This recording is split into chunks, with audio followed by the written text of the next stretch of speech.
Hello class 9। তো আজকের থেকে তো শুরু হচ্ছে সমস্ত ক্লাস টিউটোরিয়ালসের ফার্স্ট ভিডিওসগুলো। এখন ভিডিও শুরু করার আগে আমি কি বলে রেখে থাকি যে এই ভিডিওসগুলোতে কি কভার করা হবে। এই যে ভিডিওসগুলো আমি স্টার্ট করে রেখে দিচ্ছি, এখানে মেনলি আমি ম্যাথস অ্যান্ড সায়েন্সের ভিডিওসগুলো কভার করব।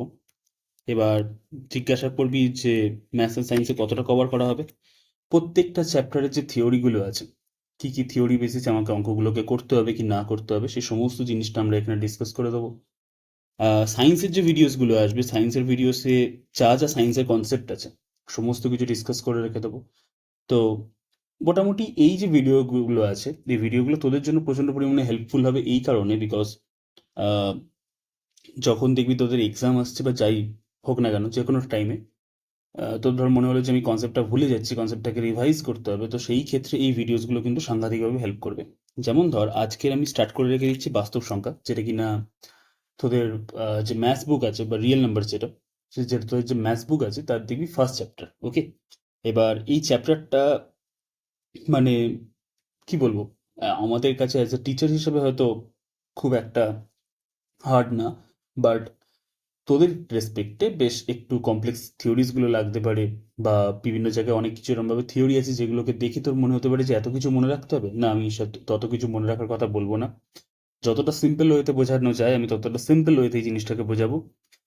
তো ক্লাসগুলোকে দেখিস। আর আরেকটা যেটা জিনিস, এই যে পুরো ক্লাসটা করব, এই পুরো ক্লাসের সময় তোরা চাইলে নোটস বানাতে পারিস, বা এই পুরো ক্লাসের পিডিএফটা আমি কিন্তু ক্লাসের শেষে ফ্রি অফ কস্ট প্রোভাইড করে দেবো। এরকম কোনো ব্যাপার নেই যে আমার পেট ব্যাসেই খালি এগুলোকে প্রোভাইড করছি তোদেরকে দেবো না, সেরকম ভাবে না। পুরো এই ইউটিউব ক্লাসটার পিডিএফটা পেয়ে যাবি। কোথায় কিভাবে পাবি সেটা ভিডিও শেষে গিয়ে বলছি। তো যাই হোক, এখন আর দেরি করছি না, শুরু করে রেখে দিচ্ছি। অ্যান্ড তোদেরকে আজকে একটা জিনিস মানে বলার রয়েছে, বা একটা রিকোয়েস্ট বলতে পারিস, সেটা হচ্ছে যে ভিডিওটা যখন শেষ হয়ে যাবে, বা ভিডিওটা যেই দেখিস না কেন, ভিডিওর শেষে গিয়ে কিন্তু অবশ্যই ফিডব্যাক জানাস যে ক্লাসটা কেমন লাগলো, বা কোন জায়গাটাতে তোর বুঝতে অসুবিধা আছে, কোন জায়গাটাতে আরো ইমপ্রুভ করতে পারবো। খারাপ ভালো যাই লাগুক না কেন আমাকে একটু জানাবি, ফিডব্যাক যেমন হয় অ্যাকচুয়ালি। তো ফিডব্যাকটা প্রচন্ড পরিমাণে ম্যাটার করে। ওকে, তো চল শুরু করা যাক।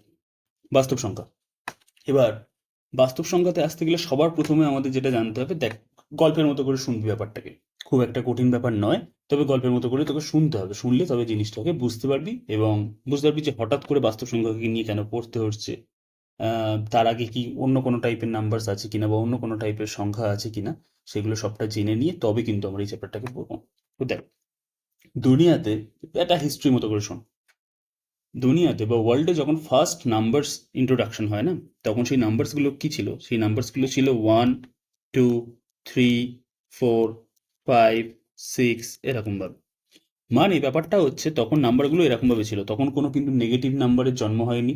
মানে যে ঋণাত্মক যে সংখ্যাগুলো, ঋণাত্মক সংখ্যার জন্ম হয়নি, বা জিরোরও কিন্তু জন্ম ঠিক বলবো না, মানে ডিসকভারি, ঠিক আছে, আবিষ্কার, খোঁজ হয়নি। আর জিরোরও খোঁজ হয়নি, ঠিক আছে। তো তখন যে দুনিয়ায় ম্যাথামেটিশিয়ানরা বলিস বা যে স্কলার ছিলিস, তারা এদেরকে নাম দিয়েই দেয় কি? তারা এদেরকে নাম দেয় স্বাভাবিক সংখ্যা। ইংরেজিতে যাদের বলা হয়ে থাকে ন্যাচারাল নাম্বারস, ঠিক আছে। ইংলিশ টার্মস যেগুলো আছে সেগুলোকেও সাথে সাথে একটু খেয়ালে রেখে চলিস, কারণ ভবিষ্যতে কাজে লাগবে।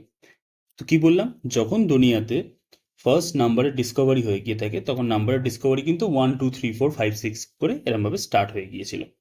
তো এইগুলোকে তখন বললো, তখন যে ম্যাথামেটিশিয়ানসরা ছিলেন বা তৎকালীন দিনে যে স্কলাররা ছিলেন, তারা বললেন যে দেখো, এইগুলো তো নেচারে অলরেডি অ্যাভেলেবেল রয়েছে, তো আমরা না এখন থেকে এই নাম্বারসগুলোকে ন্যাচারাল নাম্বারস বলবো। আর বাংলায় সেটাকে তর্জমা করলে দাঁড়ায় যে স্বাভাবিক সংখ্যা। এইবার এইবার তোরা জানিস যে আমাদের একজন ভারতীয় ঋষি ছিলেন, যার নাম ছিল আর্যভট্ট, ঠিক আছে। আর্যভট্ট আসবেন, এবং আর্যভট্ট এসে তিনি কিসের আবিষ্কার করবেন? আবিষ্কার ঠিক বলবো না, মানে কিসের খোঁজ করবেন? তিনি খোঁজ করবেন হচ্ছে জিরো। তো ভালো কথা, জিরো খোঁজ করা হলো। 0, 1, 2, 3, 4, 5, 6 এইভাবে চলতেই থাকছে। এইবার এখন যে তৎকালীন যে ম্যাথামেটিশিয়ানস ছিলেন, তাদের কাছে নতুন কোশ্চেন আসলো যে 1, 2, 3, 4, 5, 6 এই নাম্বারগুলোকে যদি আমরা স্বাভাবিক সংখ্যা বলে থাকি, তাহলে এর আগে যদি জিরো অ্যাড হয়ে গিয়ে থাকে, তাহলে তাদেরকে কি নামে ডাকবো? তখন থেকে এদেরকে ডাকা হতে শুরু করে রেখে দিল নতুন একটা নাম দিয়ে, যে বলল যে দেখো এখন হচ্ছে যে 1 2 3 4 তো আগে ছিল, 5 6 এগুলোকে আমরা ন্যাচারাল নাম্বারস বলছিলাম, তখন তো আর বাংলা টার্মস ইউজ করা হয়নি, তখন ইংলিশ টার্মস ইউজ করা হতো, বলা ভালো যে ল্যাটিন বা গ্রিক টার্মস ইউজ করা হতো, যে 1 2 3 4 5 6 এগুলোকে আমরা ন্যাচারাল নাম্বার বললাম, এবং জিরো আসতে পুরো জিনিসটা কমপ্লিট হয়ে গেছে। জিরো আসতে আর বাদ বাকি কোনো নাম্বারের দরকার নেই, জিরো আসতে পুরো জিনিসটা মানে যেটা যে জিনিসটার গ্যাপ ছিল সেই জিনিসটা কমপ্লিট হয়ে গেছে। অ্যান্ড সেই জন্য ওনারা এইগুলোকে নাম দিলেন হোল নাম্বারস। ঠিক আছে, বাংলায় যদি বলা হয়ে গিয়ে থাকে, বাংলায় বলা হয় অখণ্ড সংখ্যা। ঠিক আছে, তাহলে ন্যাচারাল নাম্বারস আর হোল নাম্বারসের মধ্যে পার্থক্য কি? ন্যাচারাল নাম্বারস আর হোল নাম্বারস বা স্বাভাবিক সংখ্যা এবং অখণ্ড সংখ্যার মধ্যে পার্থক্য কি? স্বাভাবিক সংখ্যা 1 থেকে স্টার্ট হয়, 1 2 3 4 5 6, আর অখণ্ড সংখ্যা স্টার্ট হয় হচ্ছে 0 থেকে। তার মানে অখণ্ড সংখ্যা আর স্বাভাবিক সংখ্যার মধ্যে পার্থক্য কেবলমাত্রই 0। অখণ্ড সংখ্যাতে 0টা আছে, যেখানে স্বাভাবিক সংখ্যাতে কিন্তু 0 নেই। বোঝা গেছে? এইবার এ তো অখণ্ড সংখ্যা গেল। এবার তোরা এর আগের ক্লাসেও করে রেখে দিয়েছিস যে নর্মাল 0 1 2 3 4 5, যেমন আমি লিখছি ঠিক তেমনি এদের নেগেটিভ কাউন্টার পার্টস গুলো মানে ঋণাত্মক যে দিকগুলো সেগুলোকেও লেখা যায়, হ্যাঁ কি না? তো এইবার প্রশ্নটা হয়ে রেখে দিয়ে যাচ্ছে যে এবার এই নেগেটিভ পার্টগুলো যেগুলো অ্যাড হয়ে গেল, এই নেগেটিভ পার্টগুলোকে আমরা কি বলে রেখে দেবো? Just a minute. এই নেগেটিভ পার্টসগুলোকে এবার আমরা কি বলে রেখে দেবো? মানে দেখ, 1 থেকে যখন শুরু হচ্ছিল তখন সেগুলোকে আমরা বলছিলাম স্বাভাবিক সংখ্যা বা ন্যাচারাল নাম্বারস। যখন 0 থেকে স্টার্ট হয়ে গেল তখন সেগুলোকে আমরা বললাম অখণ্ড সংখ্যা বা হোল নাম্বারস। কিন্তু এবার এর নেগেটিভ সাইডগুলো অ্যাড হয়ে গেছে, -1 -2 -3 -4 এরকম ভাবে। তো এদেরকে সব একসাথে কি বলা হবে? তো এদেরকে তখন একসাথে বলা হতে থাকলো ইন্টিজার্স। বাংলায় বলা হলো পূর্ণ সংখ্যা। ঠিক আছে, বাংলায় কি বলা হলো? বললো পূর্ণ সংখ্যা। এইবার এইবার একটা জিনিস ভালোভাবে খেয়াল করে দেখ, আমি এই যে এখানে 0 নিয়েছি, 1 নিয়েছি, 2 নিয়েছি, 3 নিয়েছি, 4 নিয়েছি, এরকম ভাবে এখানে কিন্তু কোথাও দশমিক সংখ্যা আমি অ্যাড করিনি। বুঝতে পারছিস? ভালোভাবে দেখ, এখানে কিন্তু কোথাও আমার দশমিক সংখ্যা অ্যাড করা নেই। মানে 0 আর 1-এর মাঝখানে যে অনেকগুলো তো অসংখ্য দশমিক সংখ্যা আছে, 0.1 0.01 0.001 মানে কতগুলো বানাতে পারবি? অসংখ্য, কাউন্ট করতে হবে না, মানে uncountable number of decimal numbers are there. তো অসংখ্য মানে দশমিক সংখ্যা আছে, তো সেই দশমিক সংখ্যাগুলোকে কিন্তু আমরা অ্যাড করিনি। এইবার আমাকে প্রশ্ন আসতে পারে, মানে যদি প্রশ্ন করা হয় যে ধরো দাদা পূর্ণ সংখ্যা আর দশমিক সংখ্যাগুলোকে তুমি অ্যাড করে রেখে দিলে,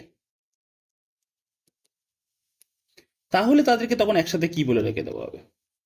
তখন তাদেরকে একসাথে বলা হয়ে থাকবে বাস্তব সংখ্যা।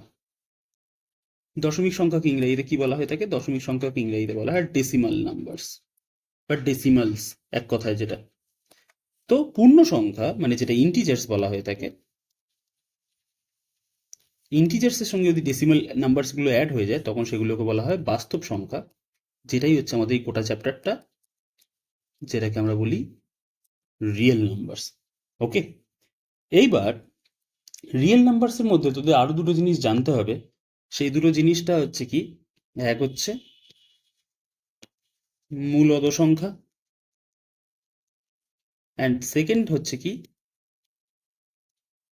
অমূলদ সংখ্যা। মূলদ সংখ্যাকে ইংরেজিতে বলা হয়ে গিয়ে থাকে রেশনাল নাম্বারস, অ্যান্ড অমূলদ সংখ্যাকে ইংরেজিতে বলা হয় ইরেশনাল নাম্বারস। তো এই দুটো জিনিস কি আমরা পরে এসে শিখছি, মোটামুটি এখনো পর্যন্ত এটা জেনে রেখে থাকবি যে পুরো নাম্বারের ক্লাসিফিকেশন যখন করা হয়ে থাকে, সংখ্যার ক্লাসিফিকেশনে সবার প্রথমে স্বাভাবিক সংখ্যা দিয়ে আমরা স্টার্ট করেছিলাম, তারপর স্বাভাবিক সংখ্যার সঙ্গে আমরা জিরো অ্যাড মানে অ্যাড করলাম, জিরো অ্যাড করে গিয়ে সেটা অখণ্ড সংখ্যা বা হোল নাম্বারস হয়ে গেল, তারপর তাদের মাইনাস কাউন্টার পার্টগুলো বা নেগেটিভ কাউন্টার পার্টসগুলো যখন অ্যাড করলাম তখন তাদের ইন্টিজার্স হয়ে গেল, পূর্ণ সংখ্যা হয়ে গেল, পূর্ণ সংখ্যার সঙ্গে যখন দশমিক সংখ্যাগুলোকে আমরা অ্যাড করে দিলাম তখন তারা হয়ে গেল কি আমাদের বাস্তব সংখ্যা, যেটা কিনা আমাদের এই গোটা চ্যাপ্টারটা, যার উপরে এই গোটা চ্যাপ্টারটা দাঁড়িয়ে আছে।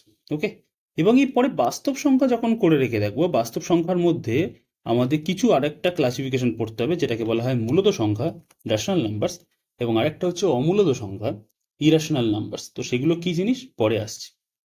এইবার তার আগে তোকে বলার আগে এইখানটাতে এবার আরেকটা কনসেপ্ট রয়েছে। আমি অ্যাকচুয়ালি কনসেপ্টগুলোকে নোট করে রেখে দিয়েছি যে কোন কোন কনসেপ্ট তোদেরকে বোঝাতে হবে, তো সেটা রেসপেক্টে। তো সবার প্রথমে আমাকে বলেছে মৌলিক সংখ্যা, পরস্পর মৌলিক সংখ্যা, কো প্রাইম নাম্বারস। তো কো প্রাইম নাম্বারস বোঝার আগে তোকে বুঝতে হবে যে মৌলিক ও যৌগিক সংখ্যা কাকে বলা হয়ে থাকে। দেখ, সবার প্রথমে আমি একটা বলে রেখে থাকি,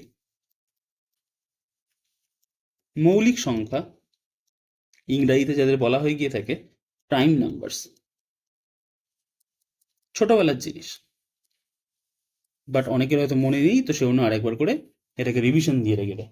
যত হচ্ছে তোর মানে পুরাতন জিনিসগুলোকে কাজে নিয়ে বা যে ওল্ড যে কনসেপ্টগুলোকে আছে সেগুলোকে কাজে নিয়ে নতুন কনসেপ্ট শিখবি, তত দেখবি কনসেপ্ট শেখাটা অনেকটা ইজি আর সাইডে চলে যায়। তো মৌলিক সংখ্যা বা প্রাইম নাম্বারস কাকে বলা হয়, ছোটবেলা আমরা পড়ে রেখে দিয়েছিলাম। যেমন এক্সাম্পল দিয়ে বুঝি দেখ, যেমন ধর চারকে, চারের গুণনীয়ক যেটা, ঠিক আছে, ছোটবেলায় পড়তিস, চারের গুণনীয়ক কারা? চারকে এক দিয়ে ভাগ করা যায়, দুই দিয়ে ভাগ করা যায়, চার দিয়ে ভাগ করা যায়। ঠিক আছে, মানে ইংরাজিতে বলে রেখে দিলে ডিভিজার্স অফ ফোর, তারা 1, 2 অ্যান্ড 4, তাই তো? তো এবার দেখ, চারকে আমি ভাগ করতে পারছি তিনটে সংখ্যা দিয়ে। ঠিক সেরকম ভাবে আমাকে যদি বলা হয়ে গিয়ে থাকে, ধর কি বলে রেখে দিই, সাতের গুণনীয়ক কত, বা ডিভাইজার্স অফ 7 কারা কারা, তুই দেখবি 1 আর 7 ছাড়া 7কে অন্য কোনো নাম্বার দিয়ে ডিভাইড করা যায় না।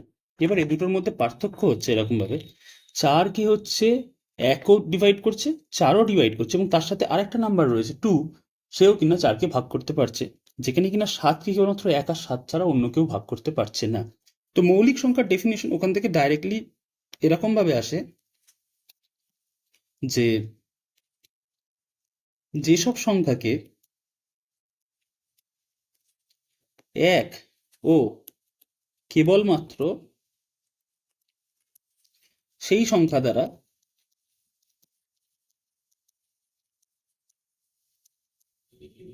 ভাগ করা যায়,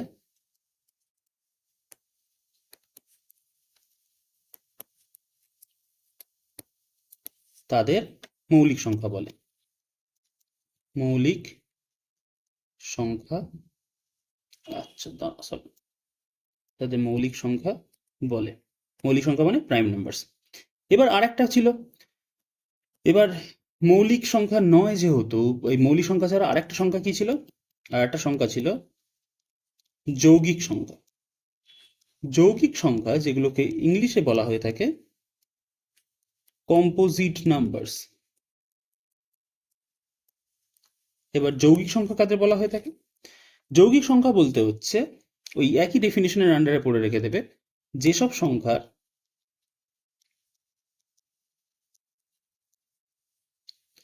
এক ও সেই সংখ্যা ছাড়া অন্য উৎপাদক আছে, বা অন্য সংখ্যা দ্বারা যাকে ভাগ করা যায়। এক্সাম্পল হিসেবে কি? এক্সাম্পল হিসেবে 4, 9, বা ধর 6 হিসেবে বলে রেখে থাকি, 6, 9, এই সমস্তগুলো। কারণ এই কি 4কে যদি ভাঙা হয়ে গিয়ে থাকে, 4কে ভাঙলে কি কি আসছে, 4কে ভাঙলে 1 আসছে, 2 আসছে, 4 আসছে, এই তিনটে দিয়ে ভাগ করা যায়। 6কে কি 1 দিয়েও করা যায়, 2 দিয়ে করা যায়, 3 দিয়ে করা যায়, 6 দিয়েও করা যায়। 9কে কি 1 দিয়ে করা যায়, 3 দিয়ে করা যায়, 9 দিয়েও করা যায়। তো এইগুলো সব হচ্ছে আমার কম্পোজিট নাম্বারস বা যৌগিক সংখ্যা। এবার এখানে দুটো জিনিস মনে রাখবি, যেটা যে 1, যে মানে 1 যেটা আছে সেটাকে মানে নাইদার প্রাইম নর কম্পোজিট, মানে না মৌলিক না যৌগিক। 1 হচ্ছে এমন একটা সংখ্যা যা হচ্ছে মৌলিক ক্যাটাগরিতেও পড়ে না, যৌগিক ক্যাটাগরিতে পড়ে না। আর 2 যেটা আছে সেটা হচ্ছে একমাত্র যুগ্ম মৌলিক সংখ্যা। এবার যুগ্ম বলতে কি, যুগ্ম অযুগ্ম মানে ইভেন অড। ইভেন বলতে হচ্ছে যাদেরকে 2 দিয়ে ডিভাইড করা যায় তারা হচ্ছে ইভেন, যাদেরকে 2 দিয়ে ডিভাইড করা যায় না তাদেরকে অড বা অযুগ্ম বলা হয়ে থাকে। একমাত্র যুগ্ম মৌলিক সংখ্যা, বা ইংলিশে লিখলে অনলি ইভেন প্রাইম নাম্বার। বোঝা গেছে? এবার এ তো ছিল বেসিক জিনিসটা। এবার আমাদের এখানটাতে আসতে হবে যে পরস্পর মৌলিক সংখ্যা বা কো প্রাইম নাম্বারস যাদের আছে তাদেরকে তাদের বলা হয়ে থাকে কো প্রাইম নাম্বারস। এবার দেখ, তো আমি একটা এক্সাম্পল দিচ্ছি। যেমন ধর 4, 4-এর হচ্ছে তোর যদি ডিভাইসেস গুলোকে লিখি, 4-এর ডিভাইসেস গুলোকে কি কি মানে কি কি দিয়ে ভাগ করা যায়? 4 হচ্ছে 1 দিয়ে ভাগ করা যায়, 2 দিয়ে ভাগ করা যায়, 4 দিয়ে ভাগ করা যায়। তার মানে 4 কি এক ধরনের যৌগিক সংখ্যা বা কম্পোজিট নাম্বার, তাই তো? ভালো কথা। ঠিক তেমনি 9-এর কথা ভাব। 9কেও হচ্ছে 1 দিয়ে ভাগ করা যায়, 3 দিয়ে ভাগ করা যায়, 9 দিয়ে ভাগ করা যায়। তার মানে 9ও আমার কি? 9ও আমার হচ্ছে যৌগিক সংখ্যা। যৌগিক সংখ্যার ডেফিনিশন তো আমরা তাই পড়ে আসলাম। যৌগিক সংখ্যা কাকে বলা হয়? যাকে এক ও সেই সংখ্যা ছাড়া অন্য সংখ্যা দিয়েও ভাগ করা যায় বা ও যার অন্য উৎপাদকও আছে তাকে বলা হয়ে থাকে যৌগিক সংখ্যা। তো ঠিক তেমনি 9কে 1 ও 9 ছাড়াও 3 দিয়ে ভাগ করা যাচ্ছে, তার মানে এটা যৌগিক সংখ্যা। ঠিক তেমনি 4কে 1 ও 4 ছাড়াও 2 দিয়ে ভাগ করা যাচ্ছে, তাহলে 4 ও একটা আমার যৌগিক সংখ্যা। কিন্তু তুই যদি 4 আর 9-এর গসাগু বার করিস, ঠিক আছে? HCF মানে হচ্ছে হাইয়েস্ট কমন ফ্যাক্টর, ইংরাজিতে গসাগু। 4 ও 9-এর গসাগু গরিষ্ঠ সাধারণ গুণনীয়ক। 4 ও 9-এর গসাগু কত রে? 1। তার মানে 4 আর 9-কে এমন কোন মানে 4 আর 9 গসাগু বলতে কি? গসাগু বলতে হচ্ছে সেই সংখ্যা যা হচ্ছে দুজন দুজন নাম্বারকেই ডিভাইড করতে পারে, দুটো নাম্বারকেই ডিভাইড করতে পারে, ভাগ করতে পারে। তো 4 ও 9-কে ভাগ করতে পারে এমন কোন সংখ্যা রয়েছে? 1 ছাড়া অন্য কোনো সংখ্যা নেই যে 4 আর 9-কে ভাগ করতে পারবে। তো তখন এই 4 আর 9-কে বলা হবে, 4 ও 9 হলো পরস্পর মৌলিক সংখ্যা।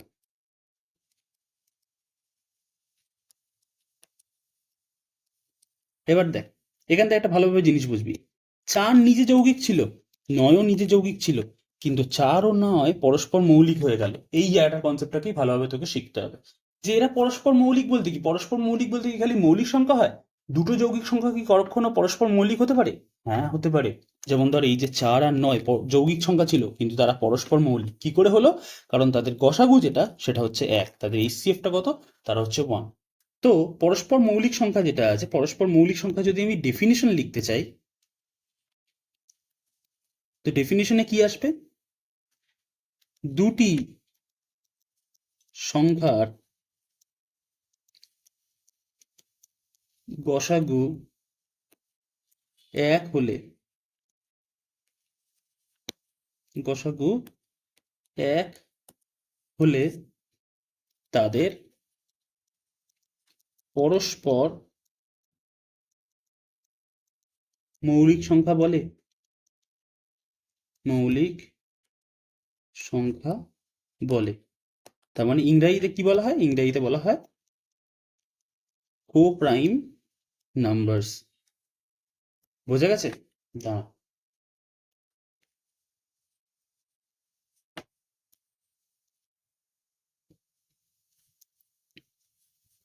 ওকে।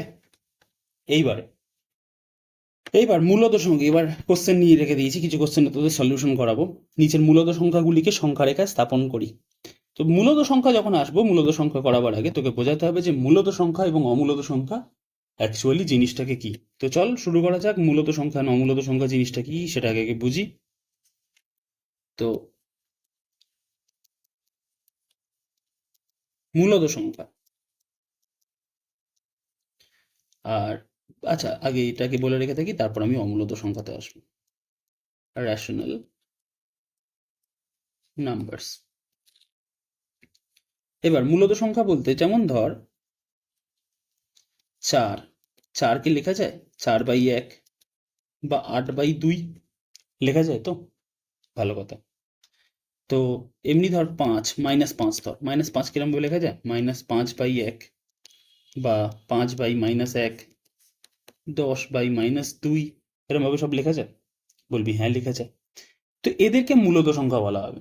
তুই বলবি মানে কি হলো কেসটা, বুঝতে পারলাম না। তো বলছি শোন, মূলত সংখ্যা কাকে বলা হয়? মূলত সংখ্যা হচ্ছে সেই সমস্ত সংখ্যা যেখানে, আমি আগে ডেফিনেশনটা লিখি। মূলত সংখ্যার ডেফিনেশনটা এরম ভাবে আসে, যেসব সংখ্যাকে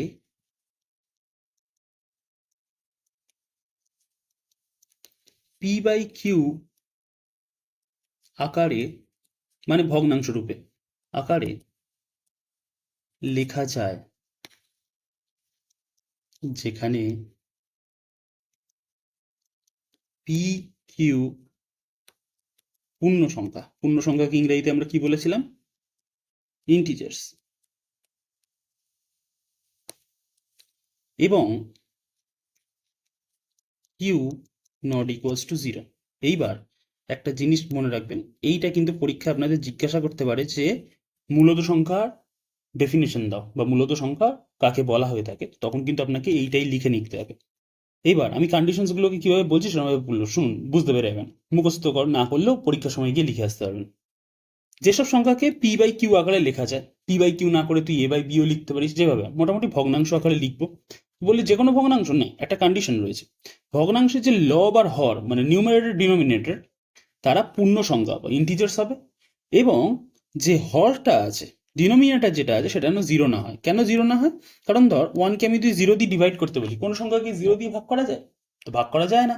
তো সেজন্য হর যেটা আছে সেটা যেন জিরো না হয়। এই দুটো জাস্ট কন্ডিশন রয়েছে। এই একটা কন্ডিশন যে যেখানে পি কিউ একটা পূর্ণ সংখ্যা হবে এবং Q not equal to zero হবে। তো এদেরকে বলা হয়ে থাকে আমার মূলত সংখ্যা। ঠিক আছে?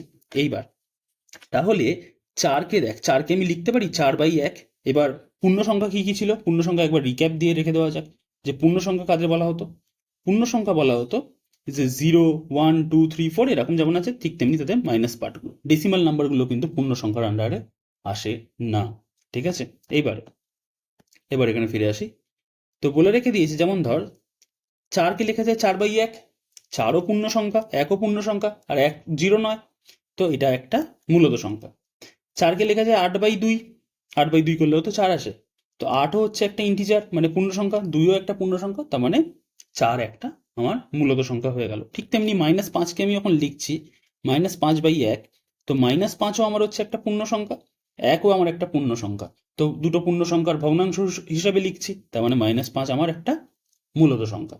বোঝা গেছে? এইবারে তাহলে বলতো আমাকে একটা কোশ্চেন, যে জিরো কি, জিরো সে কি মূলত না অমূলত? আচ্ছা, অমূলত কাকে বলা হয়ে থাকে?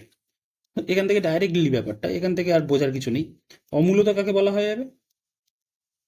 অমূলত বা ইংরেজিতে যাদেরকে ইরেশনাল বলা হয়ে থাকে। তো সিম্পল কথা, যারা মূলত নয় তারা অমূলত, যারা মূলত নয় তাদেরকে অমূলত বলা হয়ে যাবে। এইবার আমার প্রশ্নটা হচ্ছে, বলতো জিরোর ব্যাপারে কি বলবো? জিরো মূলত না অমূলত?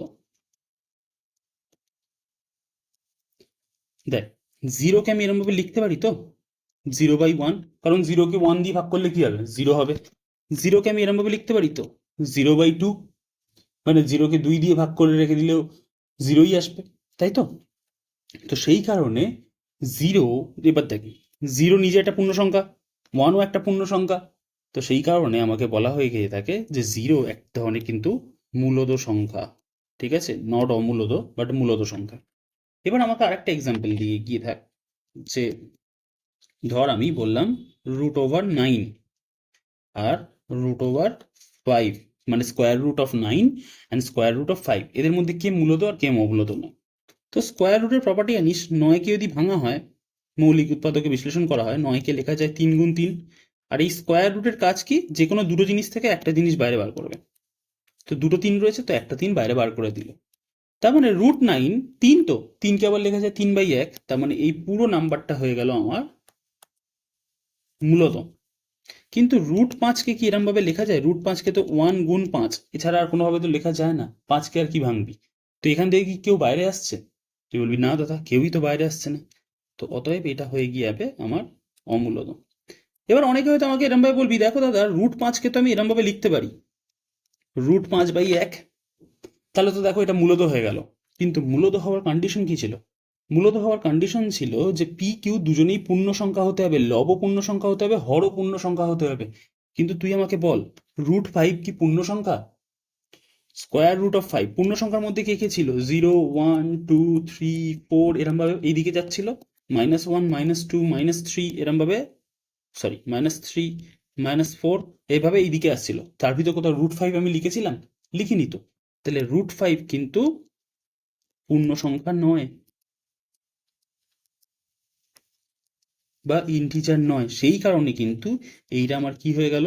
এটা হয়ে গেল আমার অমূলত। বোঝা গেছে? ওকে। তো আপাতত আমি মনে করি যে আহ, যে কনসেপ্টটা ছিল, আপাতত যে কনসেপ্টটা আমাদের লাগবে, কনসেপ্টটা আমি ক্লিয়ার করতে পেরে রেখে দিয়েছি। এইবার যে জিনিসগুলো আসবে সেগুলো হচ্ছে এর যে অঙ্কগুলোকে আছে, অঙ্কগুলোকে সলিউশন করতে হবে। তো আমি প্রত্যেকটা অঙ্কের সলিউশন দেবো না, আমি ভিডিওর মাঝখানেই বলে রেখে থাকি। ধর যে অঙ্কগুলোকে আমার মনে হয় যে যেখানে আমার কনসেপ্টগুলোকে বোঝানোর দরকার, সেই অঙ্কগুলোর আমি সলিউশন দিয়ে রেখে দিয়েছি। এবার তুই বলবি তাহলে কমপ্লিট সলিউশন কোথায় পাবো? দেখ ভাই, সিম্পল কথা, কমপ্লিট সলিউশন যেগুলো রয়েছে মানে পুরো চ্যাপ্টারের, ওই তোদের যে গোটা এক্সারসাইজের যে সলিউশনটা রয়েছে, আমার যে পেড ব্যাচ রয়েছে, মানে যাদেরকে আমি টিউশনস পড়াই অ্যাকচুয়ালি, তাদেরকে ওই প্রত্যেকটা এক্সারসাইজের সলিউশন আমি নিজে হাতে করে এরকমই পিডিএফ বানিয়ে দিয়ে রেখে দেবো। ওকে। কিন্তু যারা ইউটিউব থেকে করে রেখে দিয়েছিস বা না করে, তাদেরকে আমি এই মুহূর্তে ওটা প্রোভাইড করতে রেখে দিতে পারছি না। আহ, তো যারা আমার পেড ব্যাচ স্টুডেন্ট আছিস, তাদের কোনো চিন্তা করার কারণ নেই, তাদেরকে আমি এ করে পুরোটা প্রোভাইড করে দেবো, মানে পুরো সলিউশনটা অ্যাকচুয়ালি। আর যদি কোথাও তোদের ডাউট থাকে, সেটা আমাকে তো ক্লাসে এসেই জিজ্ঞাসা করে রেখে দিবি। অ্যান্ড যারা ইউটিউব থেকে ক্লাস করে রেখে দিচ্ছিস, তারা অনলাইনে জিজ্ঞাসা কর, বা আমাকে টেলিগ্রামের থ্রু দিয়ে আমাকে রিচ কর, বা আমার নাম্বার দেওয়া আছে এখানটাতে, আমাকে থ্রু নাম্বার রিচ কর, রিচ করে রেখে দিয়ে আমাকে আমার সঙ্গে কন্ট্যাক্ট কর, অ্যান্ড আমি তোদের বলে রেখে দেবো যে কোথাও যদি ডাউট থাকে আমি সেটাকে বলে রেখে দিচ্ছি। তো যাই হোক, এবারে শোন। আহ, এবার এই পিডিএফটা ইউটিউব কোথায় পাবি সেটাও আমি বলে রেখে দেবো। পিডিএফটা পাবি হচ্ছে আমাদের টেলিগ্রাম চ্যানেলে। টেলিগ্রাম চ্যানেলের লিঙ্ক কোথায়? টেলিগ্রাম চ্যানেলের লিঙ্ক ডিসক্রিপশন বক্সে দেওয়া আছে। ওকে। ওখান থেকে গিয়ে পিডিএফ ডাউনলোড করে নিতে পারবি ফ্রি অফ কস্ট, এই যে পিডিএফটাতে কাজ করছি। আর আহ, পুরো যে এক্সারসাইজের সলিউশনের যে পিডিএফটা, ওটা আমি আমার যে হোয়াটসঅ্যাপ গ্রুপটা আছে, যারা পেড ব্যাচ স্টুডেন্ট তারা তো জানিস যে হোয়াটসঅ্যাপ গ্রুপটা আছে, সেই হোয়াটসঅ্যাপ গ্রুপে আমি পিডিএফটাকে সেন্ড করে রেখে দেবো। ওকে। তো চল এবার এগুলোকে করা যাক। বলেছে নিচের মূলত সংখ্যাগুলি, মূলত সংখ্যা মানে কি? আমার রেশনাল নাম্বারস, বলছে সংখ্যা রেখা স্থাপন করি। সংখ্যা রেখা স্থাপন করতে বলতে নাম্বার লাইন, নাম্বার লাইন বলতে ইন্টিজার লাইনটাতে স্থাপন করতে হবে। ইন্টিজার ঠিক বলবো না। এবার আমি ফার্স্টের দেখাতে, যেমন ধর প্রথমে কি বলেছে? 7। তো 7কে প্লট করার জন্য কি করবি? সবার প্রথমে একটা লাইন টানবি, তিনটে দাগ তৈরি করবি ইকুয়াল ডিস্টেন্স। ইকুয়াল ডিস্টেন্সে বলতে স্কেল দিয়ে করবি, আমি এটা এরম ভাবে যেমন করছি ওরম ভাবে না, স্কেল দিয়ে ইকুয়াল ডিস্টেন্সে তৈরি করবি। 7, তো 7 কার মাঝখানে থাকে? তুই বললি 6 আর 8-এর মাঝখানে, তো 6 আর 8-এর মাঝখানে 7 বসিয়ে দাও, ব্যাস তোমার কাজ শেষ। তো ঠিক তেমনি -4-এরটা করতে বলেছে। -4 কার কার মাঝে থাকে? -4 থাকে -3 আর -5 এর মাঝে, তো ব্যাস হয়ে গেল 3/5। এবার এইখানটাতে তোকে মাথায় রাখতে হবে 3/5 এটা কার মধ্যে থাকে? 3/5 তুই ভালোভাবে যদি দেখিস, তাহলে 3/5 হচ্ছে 0 থেকে 1-এর মাঝখানে আছে। এটা একটা প্রকৃত ভগ্নাংশ তো, তাই তো? তো প্রকৃত ভগ্নাংশ যদি হয়ে গিয়ে থাকে, প্রকৃত ভগ্নাংশ কাদের বলা হয়ে থাকে? যাদের লব হরের চেয়ে ছোট, তাদেরকে প্রকৃত ভগ্নাংশ বলা হয়ে গিয়ে থাকে, প্রপার ফ্র্যাকশন বলা হয়। তো সেটা 0 থেকে 1-এর মাঝখানে আছে। এইবার 0কে আমি এরমভাবে লিখতে পারি, 0/5 লেখাই যায়। আর 1কে আমি লিখতে পারি 5/5। তার মানে আমায় এমন একটা নাম্বার নাম্বার লাইন টানতে হবে যেখানে 5টা পরপর দাগ রয়েছে, 1টা 2টো 3টে 4টে 5টা। এটা আমি কিন্তু এ দিয়ে করছি, তোদের স্কেল দিয়ে করতে হবে।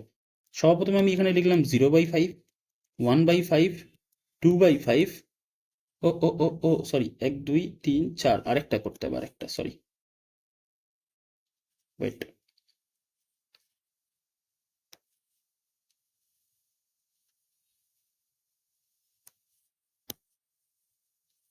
পরীক্ষার সময় তোমাদের কাছে কিন্তু এসব টেকনোলজি থাকবে না, অতএব খুব সাবধানে। 5/5, তার মানে আমি করলাম কি বলতো, এখানটায় 0 প্লট করলাম, এখানটাতে 1 প্লট করলাম। আমাকে কত প্লট করতে বলেছিল? 3/5, তো এই হচ্ছে আমার 3/5। সমঝে? এবারে যেমন ধর 9/2 বলেছে। 9/2 বলতে কি? এটা কত নম্বরেরটা? 9/2 হচ্ছে 4। 9/2 কি করে প্লট করব? 9/2 মিশ্র ভগ্নাংশে নিয়ে যায়। তো 9/2 ও যদি মিশ্র ভগ্নাংশে নিয়ে যাস তাহলে কত হবে? 4.5, তাই তো? তার মানে 4 এবং হাফ এই যে জিনিসটা আছে, তুই আমাকে বল, মানে 4.5 বলতে 4.5, তো সেটা 4-এর চেয়ে বড়, 5-এর চেয়ে ছোট। তো আমি এরকম একটা লাইন তৈরি করব, এখানটায় 4 দেবো, এখানটায় 4.5 মানে 9/2 দেবো, আর এখানটায় 5 দেবো। মনে থাকে যেন এই ডিস্টেন্সটা যেন সেম সেম থাকে, স্কেল দিয়ে করবি, ওকে? আচ্ছা, এবার আর একটা এক্সাম্পল বুঝতে পেরে গেছিস আশা করি কি করে করতে হবে। এবার যেমন ধর আমি এইটাকে বলে রেখে দিচ্ছি -13/4। -13/4 কি করে করব? -13/4, -13/4কে যদি মিশ্র ভগ্নাংশে নিয়ে যাস, 3 পূর্ণ -3 পূর্ণ 1/4, তাই তো? তো -3 পূর্ণ 1/4 যেটা আছে সেটা হচ্ছে তোর মানে -3-এর চেয়ে ছোট আর -4-এর চেয়ে বড়, তাই তো? তো আমি সেটাই তৈরি করে রেখে দেবো, দেখ। এবার দেখ, আচ্ছা এবার আমি এই দিক থেকে শুরু করবো, -3। এবার দেখ, 1/4 তো নিচে কোন সংখ্যা আছে? 4, তার মানে 4 বার জাম্প করতে হবে। 1 বার, 2 বার, 3 বার, 4 বার। এখানটাতে আমি লিখবো -4। এবার দেখ এটা কত হবে? এটা হবে আমার -3 পূর্ণ 1/4, -3 পূর্ণ 2/4, আর -3 পূর্ণ 3/4। তুই তাহলে বলবি দাদা তাহলে এইটা কত হবে? এটা -3 পূর্ণ 4/4। তো 4/4 মানে কত? 1, -3 -1 কত হবে? -4। ঠিক আছে? তো যারা বুঝতে পারিসনি তারা আমাকে কমেন্ট বক্সে জিজ্ঞাসা করে রেখে দেবে, তবে আশা করি ব্যাপারটা খুব একটা হার্ড নয়, ওকে? তো আমি যখন এটাকে প্লট করব তখন আমি কি করব, এটাকে সর্বপ্রথম মিশ্র ভগ্নাংশে লিখবো, নেগেটিভ নাম্বার যেহেতু আছে তো এদিক থেকে স্টার্ট হবে।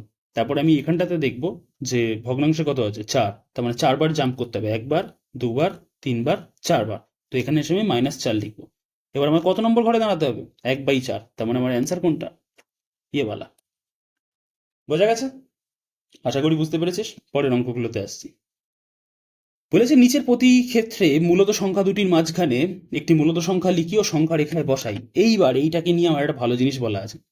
তোদের দেখবি এরকম যখন করতে হয়ে গিয়ে থাকে তখন দেখবি বইতে একটা এরকম ভাবে ফর্মুলা দেওয়া আছে 4 গুণ 5/2, সরি, মানে এরকমই কিছু একটা ছিল, a × b/2 বলে এরকম ভাবে কিছু একটা দেওয়া ছিল। বাট আমার অত কিছু না, আমি তোদের একটা সিম্পল ট্রিক দেখাবো। সিম্পল ট্রিক, ফর্মুলা কিছু মনে রাখতে হবে না। দেখ, 4 ও 5, তো 4কে আমি এরকম ভাবে লিখতে পারি 4/1, 5কে আমি লিখতে পারি 5/1। তুই বলবি হ্যাঁ দাদা লিখতেই তো পারো। আমি বলছি নিচে এটাকে 2 বানা, ওপরে এটাকে 8 বানা। হ্যাঁ বললি হ্যাঁ বানিয়ে দিলাম।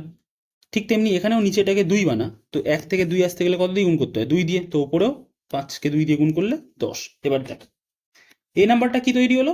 8/2। আর এই নাম্বারটা কি তৈরি হলো? 10/2। তাহলে এদের মধ্যবর্তী, অতএব 4 ও 5-এর মধ্যবর্তী একটি মূলত সংখ্যা কি নেওয়া যায়? একটি মূলত সংখ্যা হবে, দেখ ওটা কি ছিল? ওটা ছিল 8/2 আর এটা ছিল 10/2, তাহলে এতে মাঝখানে তো একটা নিতে পারি না, 9/2। এবার 9/2 মানে কি? 9/2 মানে হচ্ছে 4 পূর্ণ 1/2। তো এটাকে যদি নাম্বার লাইনে প্লট করতে হয় কি করে করবি? একদিকে 4 দিবি, 2 ঘর যেতে হবে। তো এই তো এটা হয়ে আমার 4 পূর্ণ 1/2, এই হয়ে আমার 5। এটা আমায় পয়েন্ট করতে বলেছে, ব্যাস হয়ে গেল। বোঝা গেছে? কোনো ফর্মুলা নেই, কিচ্ছু নেই, জাস্ট বুঝলাম করে রেখে দিলাম। বুঝতে পেরেছিস? তো এই হচ্ছে থিওরি। কিচ্ছু লাগবে না, যদি অঙ্ককে বুঝতে শুরু করে রেখে থাকিস তাহলে কোনো ফর্মুলা সেরকমভাবে মুখস্থ করতে হয় না, কেবলমাত্র ব্রেন খাটিয়েই কাজটাকে করে রেখে দেওয়া যায়। যেমন ধর এবার তুই বলবি 1 আর 2 এর মাঝখানে তুই করে নিতে পারবি, 1 আর 2 এর মাঝখানে আমি আর বলছি না, ওটা ইজি। এইটা কি করে করব? 1/4 ও 1/2। দেখ 3 নম্বরটা তো 1/4 লিখলাম, 1/2 লিখলাম। তো 1/4টা এবার আমাকে করতে হয় কি অ্যাকচুয়ালি, এদের দুজনের লসাগু করতে হয় ডিনোমিনেটরে। তো এখানে 1/4 রয়েছে, তো এখানেও আমি 4 করছি, তো ওপরে ওটা হয়ে গেল 2/4। এবার 1 আর 2 এর মাঝখানে তুই কোনো নাম্বার পাচ্ছিস না, তাই তো? তাহলে ঠিক আছে, নিচেরটাকে একটু বাড়িয়ে দে, মানে 4-এর নামতা পড়, 4-এর নামতা 8। তাহলে 4 দ্বিগুণে 8, ওপরে আসলো এটা 2/8। ঠিক তেমনি এখান থেকে যদি 8 লিখি, 4 দ্বিগুণে 8, ওপরে আসলো আমার 4/8। কি করলাম আমি প্রথম থেকে বোঝাচ্ছি দেখ। 1/4 দেওয়া ছিল, 1/2 দেওয়া ছিল। আমি 2 আর 4 লসাগুর রেসপেক্টে লিখছি। পরে এইটা অঙ্কটাতে ভালোভাবে বুঝতে পারবি। এইটা যখন করবো তখন বুঝতে পারবি। আচ্ছা, 1/4, 1/2, 2 আর 4 লসাগু কত? 4, তাই তো? তো 4 হিসেবে আমি এখানে লিখছি, এটা তো কোনো চেঞ্জ হবে না, এটা 1/4, 1/4 বসে গেল। এইটা হয়ে যাবে 2/4। এবার আমি বলছি 1 আর 2 এর মাঝখানে কি নাম্বার আছে? তুই বলবি দাদা ওই তো 1.5টাই। আমি বললাম ডেসিমালে যাওয়ার দরকার নেই ভাই, সিম্পল কর, এটাকে 8 বাড়িয়ে দে, 4 থেকে 8 বানা, 4 দ্বিগুণে 8, তো ওপরে এটা হয়ে গেল 2/8। তো এখান থেকেও 4 দ্বিগুণে 8, ওপরে এটা হয়ে গেল 4/8। এবার দেখ 2/8 আর 4/8 এর মাঝখানে একটা নাম্বার বলতো। তুই বলবি দাদা 3/8। ভালো কথা, 3/8। তার মানে 1/4 ও 1/2 এর মধ্যবর্তী একটি মূলদ সংখ্যা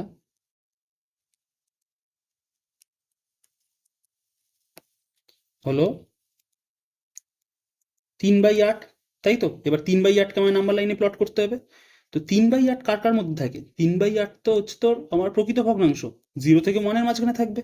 তো আমি সর্বপ্রথমে এদিকে একটা 0 লিখবো, তারপর আমার 8টা জাম্প দিতে হবে, 1, 2, 3, 4, 5, 6, 7, 8। ধর এখানটা 8 আছে, এগুলো সব ইকুয়াল হবে কিন্তু কাকা। মানে আমি তো এমনি ধর এখানে এতে করে রেখেছি, পরীক্ষার সময় কিন্তু এগুলো মেপে করতে হবে স্কেল দিয়ে। তো ধর এইটা কি আসছে আমার, এটা 1/8, এটা 2/8, এটা 3/8, এটাই আমাকে প্লট করতে বলেছিল। এটা 4/8, এটা হচ্ছে 5/8, এটা 6/8, এটা 7/8, অ্যান্ড লাস্টে এটা হচ্ছে 8/8, মানে হচ্ছে 1। বোঝা গেছে? তো এইভাবে প্লট করতে হয়, তো পেরে যাবি। এবার আমি এইটাকে দেখাচ্ছি, দেখ 1/4 ও 1/3। দেখ 1/4 আর 1/3। 1/4, 3 আর 4 লসাগু কত? 12। তো এখান থেকে 12 লেখ। 4 থেকে 12তে আসতে গেলে এই যে 4, এখান থেকে 12তে আসতে গেলে 3 দিয়ে গুণ করতে হয়, তাহলে ওপরেও 3 দিয়ে গুণ করব। 3 একে 3, এখানেও 12 লিখছি। 3 4 12, তো 4 একে 4। তো এটা 3/12, 4/12। মাঝখানে কোনো নাম্বার পাচ্ছিস না, তাহলে আর একটু বাড়িয়ে দে। 12, 12কে 2 দিয়ে গুণ করলে কত? 24। তো ওপরে 3 দ্বিগুণে 6, নিচে 12কে 2 দিয়ে গুণ করলে কত? 24। তো 4 দ্বিগুণে 8। তাহলে বল নাম্বারটা কি হবে? এটা একটা আসলে 6/24 আর একটা আসলে 8/24। তাহলে এদের মিডিলে থাকা একটা নাম্বার বল। তুই বলবি 7/24। তো এদের মিডিলে থাকছে যেটা, সেটা হচ্ছে 7/24। তো এবার এটাকে আমার নাম্বার লাইনে প্লট করতে হবে, তো এবারে করে রেখে দিবি। তুই বলবি দাদা 24টা দাগ তৈরি করবো, আপনার দরকার নেই এরম ভাবে ভাব না। এখানটাতে, এইখানটায় আমি লিখছি 5/24, এখানটায় সরি সরি সরি, এখানটায় আমি লিখছি 6/24, এখানটায় আমি লিখছি 7/24, এখানটায় আমি লিখছি 8/24। ব্যাস হয়ে গেল। আর কি ব্যাপার রয়েছে, এইটুখানি করলেই তো হয়ে গেছে। বোঝা গেছে? তো এইভাবেও করা যায়। এবার অনেকে করে এটা, এটা সেই 0 থেকে 1 পর্যন্ত লাইন টানবে, তারপর 24টা ঘর তৈরি করবে, তার মাঝখানে হচ্ছে 7/24 লিখবে।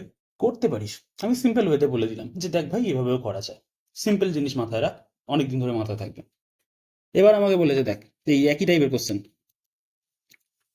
বলে রেখে দিয়েছে 1/5 ও 1/4-এর মধ্যে 3টি মূলদ সংখ্যা লিখি। তো এর নিয়ে থেকেই করতে পারবি, দেখ তবু আমি করে রেখে দিই। 1/5 আর 1/4। 4 আর 5-এর লসাগু কত? তুই বলবি দাদা 20। তো 5 থেকে 20-তে আসতে গেলে 4 দিয়ে গুণ করতে হবে, তো ওপরে 4 একে 4, এখানেও ঠিক তেমনি 20, ওপরে আসলো 5। এবার দেখ 4 আর 5-এর মাঝখানে কোনো নাম্বার পাচ্ছিস? এক্ষুনি পাচ্ছি না।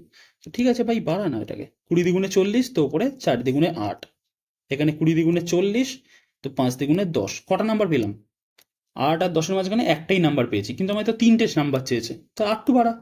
40 দ্বিগুণে 80, 8 দ্বিগুণে 16, 40 দ্বিগুণে 80, 10 দ্বিগুণে 20। দেখতে কটা নাম্বার পেয়েছি 16 থেকে 20 মাঝখানে? 17, 18, 19। কটা চেয়েছিল? 3টে। তো তো ব্যাস পেয়ে গেছি। অতএব 1/3 ও 1/4-এর মধ্যবর্তী 3টি মূলদ সংখ্যা, 3টি মূলদ সংখ্যা হলো কি কি?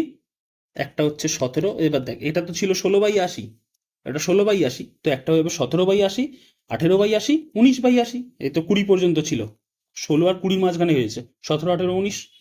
তো 17/80, 18/80 এবং 19/80। এবার কিছু পাবলিক রয়েছে, যারা হচ্ছে বলবে এই দেখো 18/80 থেকে তো সিম্পলিফাই করা যায়, ওপর নিচে কাটা যায়, তো কাট ভাই, অসুবিধা কি আছে? বারণ তো কেউ করেনি। 9 × 18, 9/40, আর এটা 19/80। বোঝা গেছে? তো ব্যাস এই হয়ে গেল। কত ফর্মুলা মনে রাখবি? কোনো ফর্মুলা মনে রাখার দরকার নেই, ব্যাস এমনি হয়ে গেল। সিম্পল ওয়েতে করছি, হয়ে যাচ্ছে। এইবার নিচের বক্তব্যগুলির মধ্যে কোনটি সত্য এবং কোনটি মিথ্যা সেটা আমি লিখে রাখতে হবে। দুটি মূলত সংখ্যা সমষ্টি সর্বদা মূলত সংখ্যা হবে। হ্যাঁ ভাই, মূলত সংখ্যা বলতে কি? মূলত সংখ্যা বলতে হচ্ছে দুটো ভগ্নাংশ। তো দুটো ভগ্নাংশ যোগ কর, বিয়োগ কর, এরকম ভাবে তারা কিন্তু সবসময় হচ্ছে তোর মূলত সংখ্যাই হয়ে গিয়ে থাকে। দুটি অমূলত সংখ্যা সমষ্টি সবসময় অমূলত সংখ্যা হবে না? মুন্না না, দুয়েরটা দেখো। দেখ, √5 অমূলত, তাই তো? -√5 অমূলত, এটাও অমূলত, এটাও অমূলত। যোগ কর দেখি কাকা। √5 প্লাস -√5, তো √5 প্লাস মাইনাসে মাইনাস √5, 0। এবার 0 কি অমূলত হলো? না, 0 তো মূলত। তো আমাকে বলেছে যে দুটি অমূলত সংখ্যা সমষ্টি সবসময় অমূলত সংখ্যা হবে, তো এটা ভুল। দুটি মূলত সংখ্যার গুণফল সর্বদা মূলত সংখ্যা হবে। হ্যাঁ, এটা হয়ে যায়। দুটো ফ্র্যাকশন, দুটো যখন ভগ্নাংশ রয়েছে, দুটো ভগ্নাংশ যখন তুই গুণ করে রেখে দিবি, কখনো হচ্ছে তোর কিন্তু গুণফল অমূলত হবে না। তো এটা মূলতই হয়ে রেখে দিয়ে। দুটি অমূলত সংখ্যার গুণফল সর্বদা মূলত হবে, তাই নাকি? তো 4-এরটা, √5 অমূলত, √3 অমূলত, গুণ করলে √15।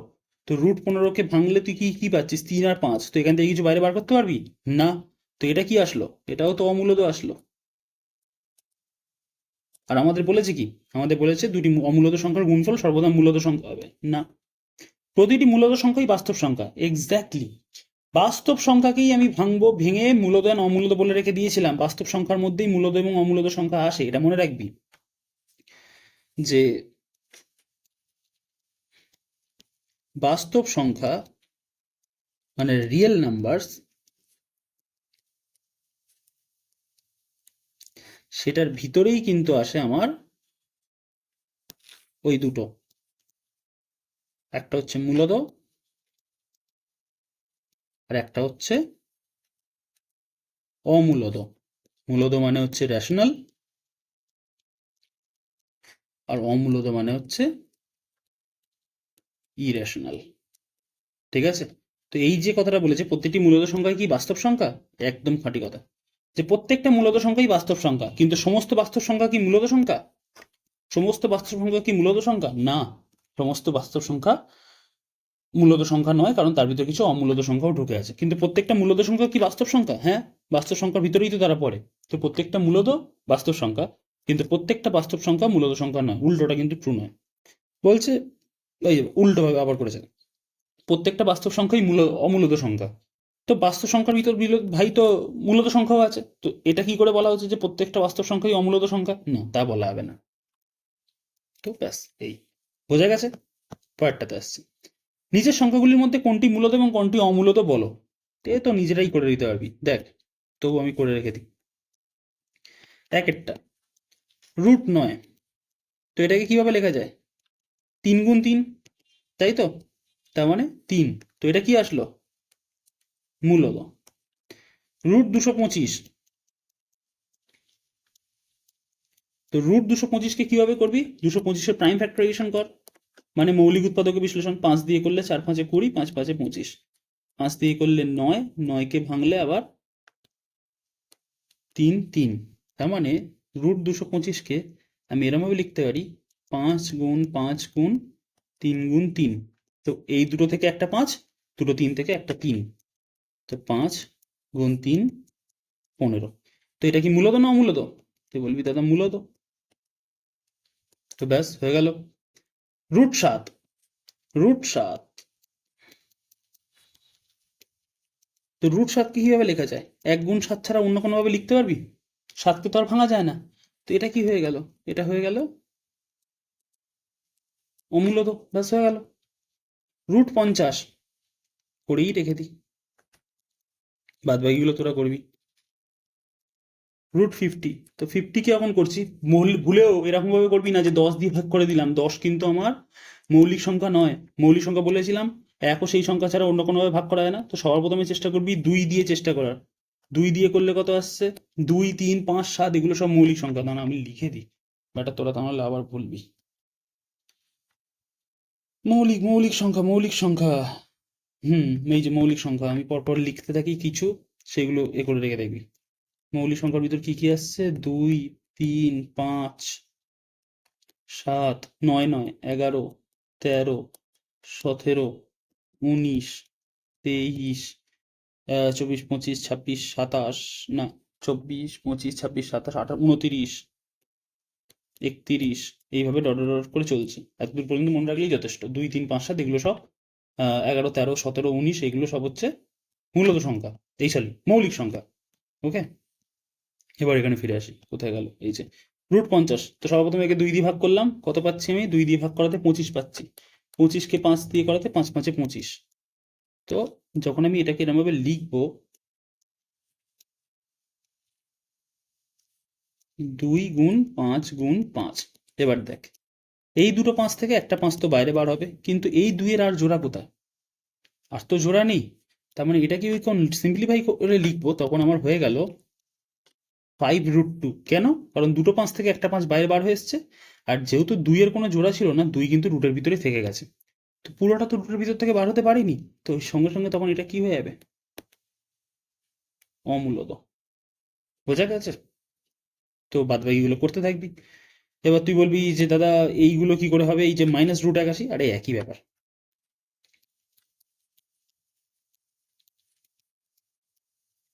একাশিকে যদি ভাঙিস, তুই বলি দাদা 9 গুণ 9, কিন্তু ওরম ভাবে করিস না। 3 দিয়ে কত কর? 3 দিয়ে করলে 27, 3 দিয়ে করলে 9, 3 দিয়ে করলে 3। তার মানে 3 গুণ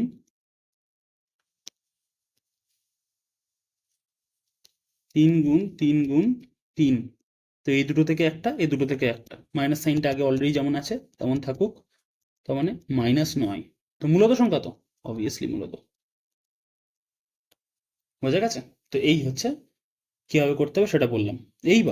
এবার এখানে একটা চার্ট দেওয়া আছে, এটা তো বইতেও দেওয়া আছে, সেটা ব্যাপার না। চার্টটা হচ্ছে এরকম ভাবে, বাস্তব সংখ্যাকে দেখে আমি যেমন বলেছিলাম বাস্তব সংখ্যাকে মূলত আর অমূলত ভাগে ভাগ করা আছে। মূলত সংখ্যার মধ্যে আবার কিছু পূর্ণ সংখ্যা আছে, কিছু ভগ্নাংশ রয়েছে। তারপর তো স্বাভাবিক সংখ্যা, ঋণাত্মক পূর্ণ সংখ্যা, প্রকৃত ভগ্নাংশ, অপ্রকৃত ভগ্নাংশ। প্রকৃত ভগ্নাংশ অপ্রকৃত ভগ্নাংশ কাকে বলে সেসবও লেখা আছে, এগুলো ছোটবেলার জিনিস, আর বলছি না। এইবার সসীম ভগ্নাংশ, শুদ্ধ সসীম ভগ্নাংশ, মিশ্র সসীম, ক্ষুদ্র আবৃত্ত, মিশ্র আবৃত্ত, দশমিক ভগ্নাংশ, এইগুলো কিছু রয়েছে। এইগুলো কিছু একটা জিনিস বলে রেখে দিতে হবে। এইবার আবৃত্ত দশমিকে আমরা পরে আসবো। আবৃত্ত দশমিক এই জায়গাটা ইম্পর্টেন্ট, এটা পরে আসছি। ভালোভাবে দেখ। এইবার আমাকে বলে রেখে দিয়েছে ভাগ না করে নিচে কোনগুলি দশমিক বিস্তার সসীম হবে সেটা লিখি। দশমিক বিস্তার, আচ্ছা দশমিক বিস্তার সসীম অসীম, তাহলে তো এটা বোঝাতেই হচ্ছে একটা জিনিস থেকে। ধর 2কে 8 দিয়ে ভাগ কর। তো 2কে 8 দিয়ে যদি ভাগ করতে থাকি, হবে না। তো সবার প্রথমে একটা দশমিক দিই, এটা 20 হয়ে গেল। 8 দ্বিগুণে 16, 4, 0, 5 8 40। তো 2কে যদি 8 দিয়ে ভাগ করে থাকি, তাহলে 0.25 আসলো। এইবার ঠিক তেমনি ধর 10কে 3 দিয়ে ভাগ কর। 10কে যখন 3 দিয়ে ভাগ করতে যাবি, তখন দেখ কি হয়ে রেখে দিয়ে যাচ্ছে। তবে ইয়ার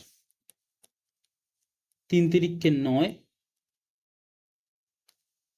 আচ্ছা 10কে 3 দিয়ে না ভাগ করে 1কে 3 দিয়ে ভাগ কর, বুঝতে পারবি জিনিসটা।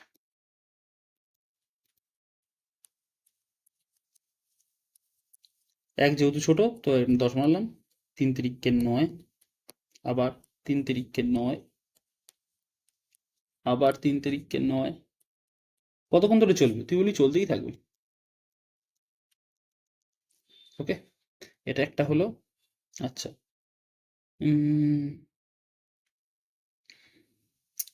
ওকে, এটা একটা হয়েছে সূর্যবৃত্ত, এটা একটা হচ্ছে। আচ্ছা, আর আরো কিছু এক্সাম্পল দেবো। হ্যাঁ, আর একটা। এবার ধর আমি বলছি 22/7। 22/7, 22কে 7 দিয়ে ভাগ করে দেখি।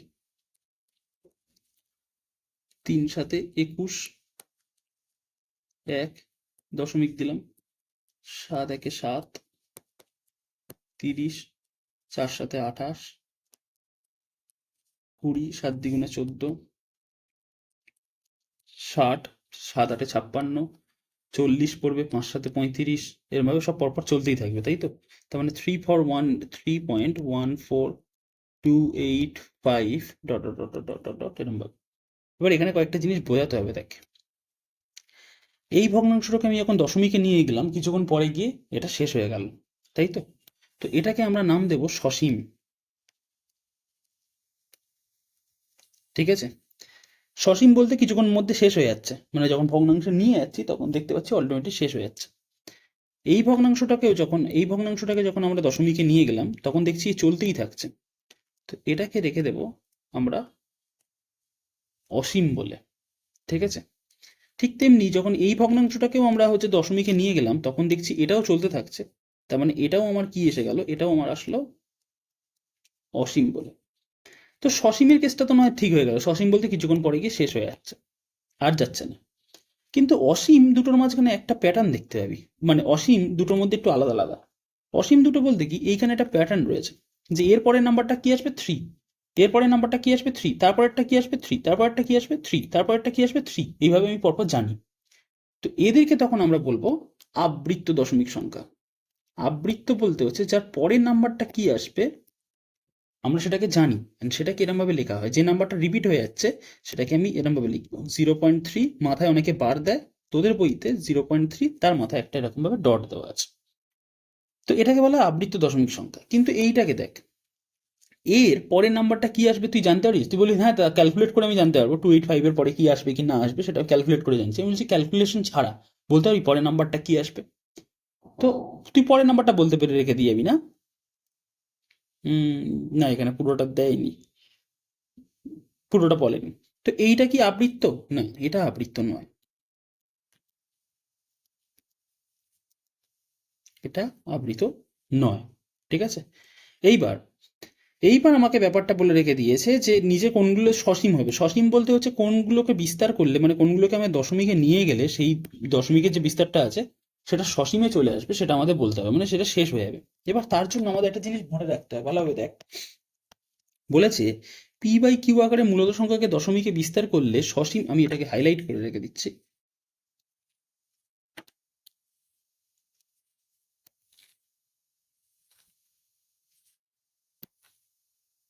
দেখ, অ্যাকচুয়ালি আমি এখান থেকে এক্সাম্পল থেকেই বোঝাই।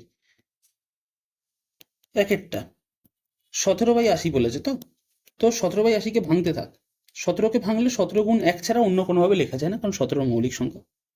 80কে যখন ভাঙবো আমরা, 80কে ভাঙলে কি কিভাবে পারবো? সর্বপ্রথমে 2 দিয়ে ভাঙছি 40, আবার 2 দিয়ে ভাঙছি 20, আবার 2 দিয়ে ভাঙছি 10, আবার 2 দিয়ে ভাঙছি 5। তো 2 গুণ 2 গুণ 2 গুণ 2 গুণ 5, এটাই ভাঙলে আসলো। এবার আমাকে বলে রেখে দিয়েছে এর বিস্তার সসীম হবে কি অসীম হবে, আমাকে সেটা বলে রেখে থাকে। বলছে সসীম হবে কি অসীম হবে সেটা লেখো। পি বাই কিউ, এবার আমার এখানটার পর পি বাই কিউ আকারে মূলত সংখ্যাকে দশমিকে বিস্তার করলে সসীম দশমিক সংখ্যা পাবো যদি কিউ, কিউ বলতে কে ছিল? হর। হরের মৌলিক উৎপাদকে আমরা মৌলিক উৎপাদক করে রেখে দিয়েছি কেবলমাত্র 2 এবং 5 থাকে, কেবলমাত্র 2 এবং 5 থাকে, অন্য কেউ থাকবে না। তাহলে আমাকে এখানে একটা কথা বল, 17/80 আমরা যখন করে রেখে দিয়েছি, ওখানে 80-র যে উৎপাদকগুলো আমরা করে রেখে দিয়েছি, 80-র উৎপাদকে 2 আর 5 ছাড়া আর কাউকে দেখতে পাচ্ছিস?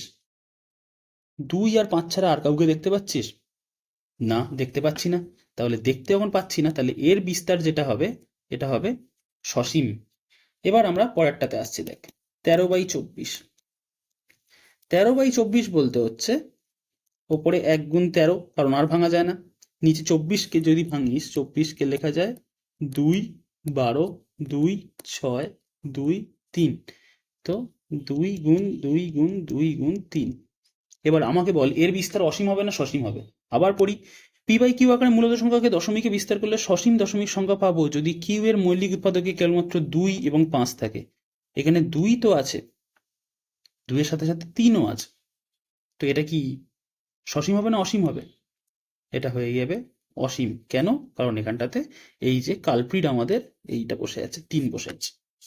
বোঝা গেছে? তো এইভাবেই করতে হবে। 17/12, তুই বল এবার 17/12 কি করলে কি করে আসবে? 17/12। তো ওপরে লেখা যায় 17 গুণ 1, নিচে এটাকে 12কে যদি ভাঙিস তাহলে 2 গুণ 2 গুণ 3। তো এটাও কি আসবে? এটাও আমার অসীম আসবে। ঠিক আছে, এইবার আরেকটা জিনিস যেটা এখানে তোদের ডিসকাস করে দেয়নি, সেটাও বলে রাখা দেওয়া উচিত। কেন বলেনি আমি সেটা জানি না। দেখ, আমাকে ধর বলে রেখে দিল যে 3/12। তো 3কে ওপরে কি লিখতে পারিস? 1 গুণ 3। আর নিচে এটাকে লিখতে পারিস 2 গুণ 2 গুণ 3, তাই তো? এবার তুই বলবি যে এর যে দশমিক বিস্তার সেটা সসীম হবে না অসীম? তুই বলবি যে দেখো দাদা, নিচে তো 3 রেখে দিয়েছে, তাহলে এটা বিস্তার আমার অসীম হয়ে যাবে। অ্যাকচুয়ালি এই জিনিসটা কেন বইতে বলেনি আমি জানি না। তো আমাকে দেখে নিতে হয় যে ওপরে আর নিচের সঙ্গে কিছু কেটে যাচ্ছে কিনা। তো দেখ, আমি এখানে ক্লিয়ারলি দেখতে পাচ্ছি যে ওপরে আর নিচে কিন্তু 3 কেটে যাচ্ছে। তো ওপরে আর নিচে যখন 3 কেটে যাচ্ছে, তখন কিন্তু নিচে আর 2 ছাড়া অন্য কিছু এভেলেবেল নেই, তখন কিন্তু এইটা হয়ে যাবে আমার সসীম। এর এক্সাম্পল বইতে দেয়নি, কেন দেয়নি আমি বুঝতে পারছি না, বাট দেওয়া উচিত। তো আমাকে নিউমারেটর ডিনোমিনেটর দুটোকেই হচ্ছে তোর মানে লব আর হর দুটোকেই মৌলিক উৎপাদকে বিশ্লেষণ করতে হয়, করে গিয়ে দেখতে হয় যে ওপর নিচে কিছু কাটা যাচ্ছে কিনা। কেটে যাওয়ার পরে তবে গিয়ে আমাকে দেখতে হয় যে নিচে 2 আর 5 ছাড়া অন্য কোনো উৎপাদক আছে কিনা। যদি অন্য কোনো উৎপাদক থাকে তাহলে সেটা অসীম হবে, যদি অন্য কোনো উৎপাদক নাই থাকে তাহলে সেটা সসীম হবে। বোঝা গেছে? এইবারে এইবারে বলেছে, হ্যাঁ, এবার নিচের প্রত্যেকটি সংখ্যাকে p/q আকারে প্রকাশ করি, যেখানে pq পূর্ণ সংখ্যা। এবার দেখ, এগুলো আবৃত দশমিক সংখ্যা, এগুলো সব আবৃত দশমিক সংখ্যা। তো এদেরকে আমাকে p/q আকারে মানে ভগ্নাংশ আকারে প্রকাশ করতে হবে। এইখান থেকে কিন্তু কোশ্চেন জিজ্ঞাসা করবে, যে কোনো একটা হলেও অন্তত কোশ্চেন জিজ্ঞাসা করবে। ঠিক আছে, আচ্ছা, এইটা মূলত সংখ্যা, কোনটা মূলত সংখ্যা, কোনটা মূলত সংখ্যা, এইটা লাস্ট আছে, এটা হয়ে যাবে। তো আর 15-20 মিনিট। দেখ এবার আমাকে কি বলেছে, দেখ ফার্স্টেরটাকে আমি করে রেখে থাকি। ধরি x ইকুয়ালস টু 0.3, তার মাথায় বার, তাই তো? এটা ধরলাম। তার মানে এক্স মানে কি বলতো? এক্স মানে হচ্ছে 0.333333333 করে বা ডটে ডটে চলেই যাচ্ছে, হ্যাঁ কি না? 3 এর মাথায় বার কি মানে 3টা রিপিট হয়ে যাচ্ছে, তাই তো? তো এইবার আমি কি করছি, আমি না বোথ সাইডে 10 দিয়ে গুণ করে দিচ্ছি। তো যেই 10 দিয়ে গুণ করবো, তুই জানিস যে দশমিক সংখ্যাকে যখন 10 দিয়ে গুণ করা হয়, যে কটা জিরো আছে সেই কটা জিরো রেসপেক্টে দশমিক সংখ্যাটা ডান দিকে সরে যায়। তো এটাকে যখন আমি 10 দিয়ে গুণ করবো, এটা হয়ে যাবে 3.333। এই দশমিকটা, এই যে দশমিকটা আছে খালি এখানটায় চলে আসবে। তো এটা আসবে 3.3333 এরম ভাবে ডট ডট ডট চলে আসবে, তাই তো? তো আমি করছি কি, আমি অসুবিধা কি আছে, এখানে দশমিকের পরে কটা 3 রয়েছে, 1 2 3 4 5টা, তারপর ডট ডট দিয়েছি 1 2 3 4 5, তারপর ডট ডট দিয়ে লিখে দিচ্ছি। এইবার একটা জিনিস দেখ, এইবার আমি যদি এইটা থেকে এই লাইনটা থেকে এই লাইনটা যদি বাদ দিয়ে রেখে দিই, তাহলে দেখ এর দশমিক পার্টটা 1 2 3 4 5, 1 2 3 4 5। আচ্ছা, আরো ভালোভাবে লিখছে দেখ, বুঝতে পেরে যাবি। তা আচ্ছা, তার এরম ভাবেই কর। এর 1 2 3 4 5 দশমিকের পরে 5টা, এর 1 2 3 4 5, 5টা আছে দশমিকের পরে 3 লিখে আর বাদ বাকি পরপর ডট ডট ডট দিয়ে দিয়েছি। এখন যদি আমি এটা থেকে এটা বাদ দিয়ে দিই, এই দশমিক পার্টটা কেটে যাবে। তুই বলবি হ্যাঁ দাদা কেটে যাবে।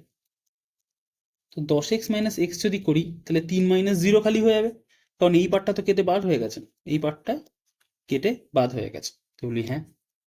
তো 10x মাইনাস এক্স কি? 9x। আর 3 - 0 কি? 3। তো এক্স কত হবে? 3/9। তো এক্স হয়ে যাবে 1/3। তার মানে এটাকে যদি আমি দশমিক ভগ্নাংশে নিয়ে যাই, তো সেটাকে কি আসবে? ডাইরেক্ট 1/3। এইবার শর্টকাট মেথডে অনেকে এরমভাবে করে যে 0.3 মাথায় বার রয়েছে, তো তো যে সংখ্যাটার মাথায় এ রেখে দিয়েছি দশমিকের পরে যেটা আছে সেটাকে লেখো, যে সংখ্যাটার মাথায় ডট আছে তো তার জন্য এটা 9 বসিয়ে দাও। তো উপরে কাটাকুটি করলে 1/3, তো 1/3 অ্যান্সার আসবে। তো সেটা তো না হয় শর্টকাট গেল এরকম ভাবে, অ্যাকচুয়াল মেথড হচ্ছে এইটা। বোঝা গেছে? তো ঠিক তার পরেরটা করি, যেমন ধর 1.3 বার, এটা করি। ধরি x ইকুয়ালস টু 1.3 বার, তার মানে x ইকুয়ালস টু 1.33333333 করে চলতেই থাকছে। ভালো কথা। তাহলে 10x কি হবে? 10x হবে 13.333333 করে চলতেই থাকবে। আবার সেই একই কাজ, 10x থেকে আগের এক্সটাকে বাদ দে, তাহলে 13 মাইনাস 1 করে থাকবে, হ্যাঁ কি না? কারণ দশমিক পার্টটা তো কেটে বাদ হয়ে যাচ্ছে। তো বলবি হ্যাঁ। তো 10x মাইনাস এক্স করলে কি হবে? 9x। 13 মাইনাস 1 করলে 12। তো এক্স কত হবে? 12/9। তো এক্স কত হলো? 3 4 12, 3 3 9, তো 4/3 অ্যান্সার। বোঝা গেছে? তো তুই বলবি দাদা ঠিক আছে, ও তো না হয় হলো এখানটাতে, কিন্তু ধরো এই কেসটাতে 0.54 এর কেসটাতে 5টাতে তো ডেসিমাল নেই, 4 এর মাথায় তো ওরকম ভাবে বার, এই সরি 5 এর মাথায় তো বার নেই বা ডট নেই, 4 এর মাথায় ডট রয়েছে। এবার এটাকে কি করে করব? সিম্পল, নো চিন্তা।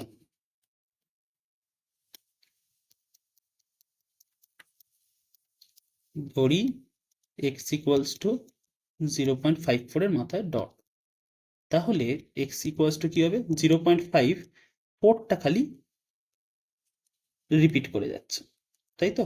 আচ্ছা, অতগুলো না লিখে 4টে লিখি, তাই যথেষ্ট হবে। হুম। তো এইখান থেকে আমার 10x কত হবে? 5.444444 এরম ভাবে করে রেখে দিয়ে যাবে। এবার এখান থেকে এই পার্টটা থেকে এই পার্টটা থেকে এই পার্টটা বাদ দিতে পারবো, কারণ এখানে দেখ দশমিকের পরে 5 4 4 4 করে আছে, আর এখানে দশমিকের পর 4 4 4 করে আছে। না, বাদ দিতে পারবো না। তাহলে তুই একটা কাজ কর, এখানটাকে আরেকটা বাড়িয়ে দে, মানে 10 থেকে এটাকে 100 করে দে, আর একটু 10 দিয়ে মাল্টিপ্লাই কর। তো এখানে এখন আরেকটা 10 দিয়ে মাল্টিপ্লাই করবো, এটা এখানটাতে চলে আসবে 54.4444 এরম ভাবে চলতে থাকবে। এবার দেখ তো এইটা থেকে এটা বাদ দিতে পারবো? তুই বলবি হ্যাঁ, কারণ এরও দশমিক পার্টটা আর এর দশমিকের যে পার্টটা রয়েছে সেটা সেম হয়ে যাচ্ছে। তার মানে আমি এইভাবে যদি করি, তাহলে 100x মাইনাস 10x সমান সমান 54 মাইনাস 5, তার মানে 90x সমান সমান 49। তো x সমান সমান কি হতে হবে? 49/90। দ্যাটস ইট, খতম, আর क्या। বোঝা গেছে? তো এই ছিল এরকম ভাবে। বাদ বাকি যে অঙ্কগুলো আছে এর সমস্ত কিছু সলিউশনস আমি করে রেখে দিয়েছি, তো সেগুলো পিডিএফ থেকে নিয়ে রেখে থাকিস, অসুবিধা হবে না। ওকে, এবার পরেরটাতে আসছি। বলেছে 5 এবং 5/7 ও 9/7 মধ্যে 3টি ভিন্ন অমূলদ সংখ্যা লিখি। তো ভাই এটাও সিম্পল জিনিস, কিছু নেই। 5-এরটা কি বলেছে? 5/7। তো 5/7 মানে কি বলতো? 5/7 মানে এমনি করতে থাক, 7 7 7 49, 1 0, 7 1 7, 3। আচ্ছা, এটা করলাম। আর 9/7 বলতে কত আসছে? 7 1 7, 2, 7 2 14, 6 0, 7 8 56, 4 0, এরম ভাবে পরপর চলে আসছে, তাই তো? চলতেই থাকবে। চলতে থাকবে বলতে সসীম হবে কি অসীম হয়ে রেখে দিব? অসীমই হয়ে রেখে দেবে অবশ্যই। তো 5/7 কি কোনো প্যাটার্ন পাওয়া যায়? দেখতে হবে করে। এই তো, হ্যাঁ প্যাটার্ন পাওয়া যায়, 0.714285 এরকম। 5/7 যখন লিখছি তখন 0.714285, মানে এই গোটা জিনিসটা রিপিট হতে শুরু করে, ঠিক আছে? আর যখন আমরা 9/7 লিখছি, 9/7 প্যাটার্ন পাওয়া যায়, দেখে নেই কি দিই দাঁড়া, আমি ক্যালকুলেটর ইউজ করছি ভাই। 1.285 এরও প্যাটার্ন পাওয়া যায়, 1.285714 এটার প্যাটার্নটা পাওয়া যায়। তোরা কিছুক্ষণ পরে গিয়েও প্যাটার্ন পেয়ে যাবি, অসুবিধা নেই। এবার আমাকে বলেছে এর মধ্যে তিনটি ভিন্ন অমূলদ সংখ্যা লিখি। অমূলদ সংখ্যা কাকে বলা হয়? অমূলদ সংখ্যা বলতে যাদেরকে ভগ্নাংশে লেখা যায় না তাদেরকে অমূলদ সংখ্যা বলা হয়, তাই তো? 1 মিনিট ওয়েট করে আসছি। হ্যাঁ, এবার অমূলদ সংখ্যা কাকে বলা হয়? তাদেরকে ভগ্নাংশ আকারে লেখা যায় না। তো এদেরকে কিভাবে করব? তো অতএব তিনটি মধ্যবর্তী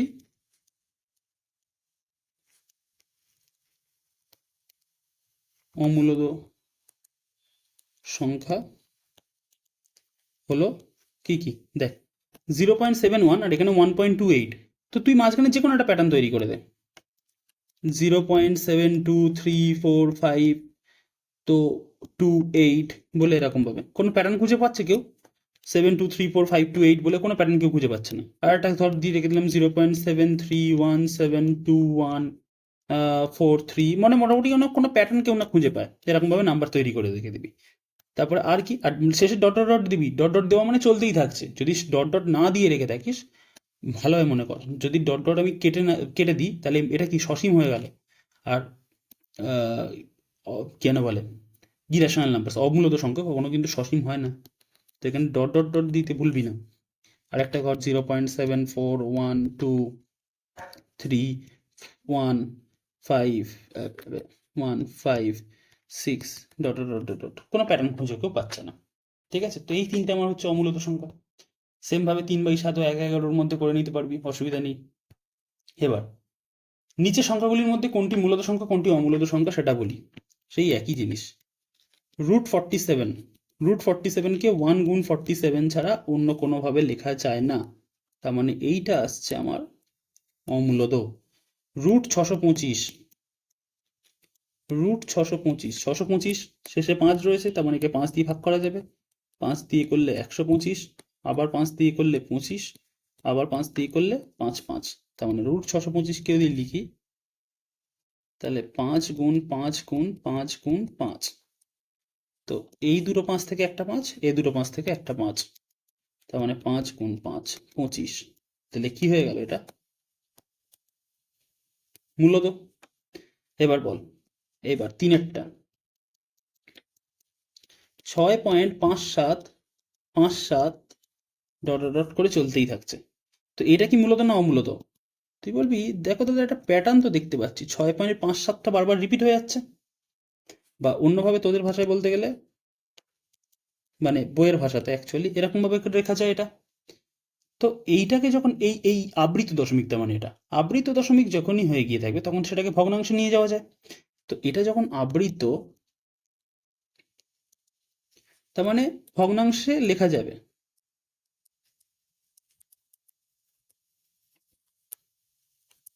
তাই তো। তো ভগ্নাংশে যদি লেখা হয়ে গিয়ে থাকে তার মানে এটা কি হয়ে যাবে, মূলত। এবার পরেরটাতে আসছি, দেখ 4 নম্বরেরটাতে 1.101, আচ্ছা এখানেই বোঝাই। 1.101, তারপর 001, তারপর 0001। তুই বলি দাদা দেখো একটা প্যাটার্ন পেয়ে গেছি কি, এখানে একটা জিরোর পরে একটা ওয়ান, এখানে দুটো জিরোর পরে একটা ওয়ান, এখানে তিনটে জিরোর পরে একটা ওয়ান, তারপর একটা হচ্ছে চারটে জিরোর পরে একটা ওয়ান আসবে। কিন্তু ভাই এইভাবে কতদূর পর্যন্ত চলবি তুই? ধর আমি মাঝখানে যে কোনো একটা জায়গায় স্টেপটা বলে রেখে দিলাম, এই স্টেপটার পরে কি আসবে তুই বলতে পারবি? 001, তারপরে তো চলতে পারবি না, এইটা কোনো প্যাটার্ন হলো না। প্যাটার্ন বলতে ফিক্সড নাম্বার যেন পরপর রিপিট হয়ে থাকে, এখানে ফিক্স না, এখানে জিরো বাড়তে চলেছে, তাহলে এইটা কিন্তু আমার অমূলত হলো না। ঠিক আছে, এই সরি মূলত হলো না, অমূলত হলো। ঠিক আছে, দা এইটা আমার তখন হয় এবে, এইটা আমার কিন্তু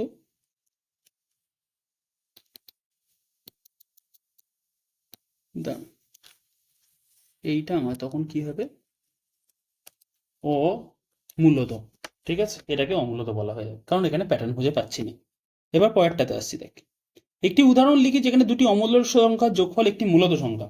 একটা উদাহরণ চেয়েছে তো, যেখানে দুটো অমূলত সংখ্যার যোগফল একটা মূলত সংখ্যা। তো সেই ওইটা √5 প্লাস মাইনাস √5 সমান সমান 0। কেন? কারণ প্লাসে মাইনাসে মাইনাস, তো √5 কেটে যাবে। এটাও অমূলত, এটাও অমূলত, দুটো অমূলত সংখ্যার যোগফল 0 হয়ে গেল।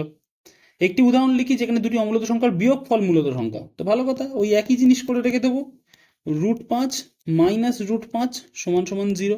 √5 হচ্ছে মূলত অমূলত সংখ্যা, √5 অমূলত সংখ্যা, তো দুটো অমূলত সংখ্যার বিয়োগফল 0 আসছে, একই জিনিস। এখানে যোগ দিয়ে মাইনাসটা ভিতরে রেখেছিলাম, এখানটা খালি মাঝখানে বিয়োগ চিহ্ন দেওয়া হয়েছে। 2/7 মাঝখানে একটি মূলত সংখ্যা লিখি, এ তো করেই এসছিস। 1/7, 2/7, তো এটাকে লিখতে পারি 14, ওপরে 2/7, এখানটায় লিখতে পারছি 14, এটা 4/7। তো এদের মধ্যবর্তী একটা মূলত সংখ্যা বলেছে কি 3/14, 2/14 আর 4/14 মাঝখানে একটা মূলত সংখ্যা কি 3/14 হয়ে গেল। 1/7 ও 2/7 মাঝখানে একটি অমূলত সংখ্যা লিখি, তো 1/7 মানে কি, 1/7 মানে ওই যে তখন বললাম, দাঁড়া আরেকবার দেখি। 1/7 বলতে কিছু রিপিট হচ্ছে, হ্যাঁ রিপিট হচ্ছে, 0.142857, এই পার্টটা পুরোটা রিপিট হচ্ছে। আর 2/7ই বলেছিল তো, হ্যাঁ 2/7 মাঝখানে হচ্ছে তোর 0. তবে 2/7, 0.285714, এই পার্টটা হচ্ছে রিপিটে আসছে। একদম এইটা তো এদের মাঝখানে একটা অমূল্য তো বলে রেখে দিয়েছে, এদের মাঝখানে অমূল্য তো কি হয়ে থাকবে 0.14 আর 0.28, তো 0.162357 1 5 বলে এরকম ডট ডট দিয়ে দিবি, কোনো প্যাটার্ন খুঁজে পাওয়া যাচ্ছে না, তার মানে এটা হচ্ছে অমূলত। আচ্ছা 0.123 ডট আবৃত দশমিক সংখ্যাটিকে সামান্য ভগ্নাংশে লিখি, তো এইটা করে দিই দেখ। ধরি এক্স ইকুয়ালস টু 0.123 মাথায় ডট রয়েছে, তাই তো? তার মানে এটাকে যদি আমি এরমভাবে লিখি তাহলে এটা কি আসছে, দেয়ার ফোর এক্স ইকুয়ালস টু 0.1233333 করে ডট ডট করে চলছে। এইবার আমি করছি কি, একেবারে দশমিকটাকে সরিয়ে রেখে দিচ্ছি, তো 100 দিয়ে গুণ করেছি, 100 দিয়ে গুণ করলে দশমিকটা এইখানটা চলে আসবে, ভালো কথা। তো 100x ইজ ইকুয়াল টু 12.3333 এরমভাবে চলতে থাকবে। এবার এই পার্টটা থেকে এটা বাদ দেওয়া যাবে না, কারণ এর দশমিক পার্টটা আর এর দশমিক পার্টটা সেম নেই। তো দশমিক পার্টটাকে সেম করতে গেলে আর একটা শূন্য দিয়ে মাল্টিপ্লাই কর না, এটাকে 100x বানা, ওটা হয়ে যাবে 123.3333 এরমভাবে ডট ডট কর। এইবার এটা থেকে এটা বাদ দেওয়া যাবে, হ্যাঁ দেওয়া হবে, কারণ এদের দশমিক পার্ট এদের দশমিক পার্ট সেম হয়ে গেছে। তো দেয়ার ফোর 1000x মাইনাস 100x সমান সমান 123 - 12 করা যায়। তো এটা কি আসলো 900, আরে sorry sorry sorry 900x, 900x সমান সমান 123 থেকে 12 বাদ দিলে কত হবে, 123 - 12 111। তো x সমান সমান কত আসবে 111/900। এবার 111কে মনে হয় 3 দিয়ে ভাগ করা যায়, হ্যাঁ 3 দিয়ে ভাগ করা যায়। তো 111/900 করলে কত আসছে ভাই, এটা চলে আসে 37/300। তো এই হচ্ছে আমার, ব্যাস আর নেই। তো এইটুকানি হচ্ছিল আমাদের পুরো কাজ, হয়ে গেছে পুরো। বাস্তব সংখ্যার যে চ্যাপ্টারটা ছিল সেটা পুরোপুরি শেষ হয়ে গেছে। আমি এখানে টাইম যেটা দেখতে পাচ্ছি 1 ঘন্টা 12 মিনিটের কাছাকাছি ভিডিও। এবার যেটা বলে রেখে দেওয়ার, সেটা যে পিডিএফটা কোথায় পাবি, এই যে পুরো ক্লাসের যে পিডিএফটা আছে সেটা হচ্ছে টেলিগ্রাম চ্যানেলে আমাদের দেওয়া আছে। টেলিগ্রাম চ্যানেলের লিঙ্ক কোথায়, লিঙ্ক হচ্ছে ডেসক্রিপশন বক্সে আছে দেখবি, ঠিক আছে? ভিডিও যে ডেসক্রিপশন বক্স সেখানে ক্লিক করবি, দেখবি সেখানে লিঙ্ক আছে, সেখান থেকে জয়েন করে গিয়ে পিডিএফটা ডাউনলোড করে রেখে দিবি। আর একটা যেটা জিনিস যেটা হচ্ছে do share your feedback,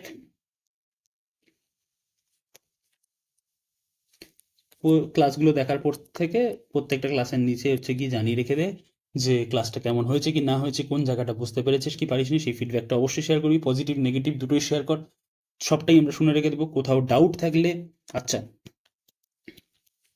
ask your doubt in comment section,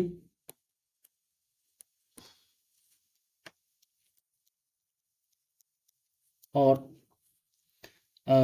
এতে আমাকে হোয়াটসঅ্যাপে থ্রু রিচ করতে পারিস।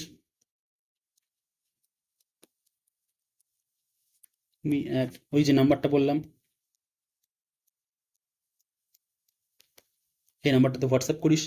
আচ্ছা সেকেন্ড জিনিস যেটা রয়েছে যে কমপ্লিট সলিউশন যে পিডিএফটা রয়েছে, কমপ্লিট সলিউশনের যে পিডিএফটা মানে প্রত্যেকটা এক্সারসাইজের যে solution, complete solution PDFs will be share two private batch students, actually private group actually. তো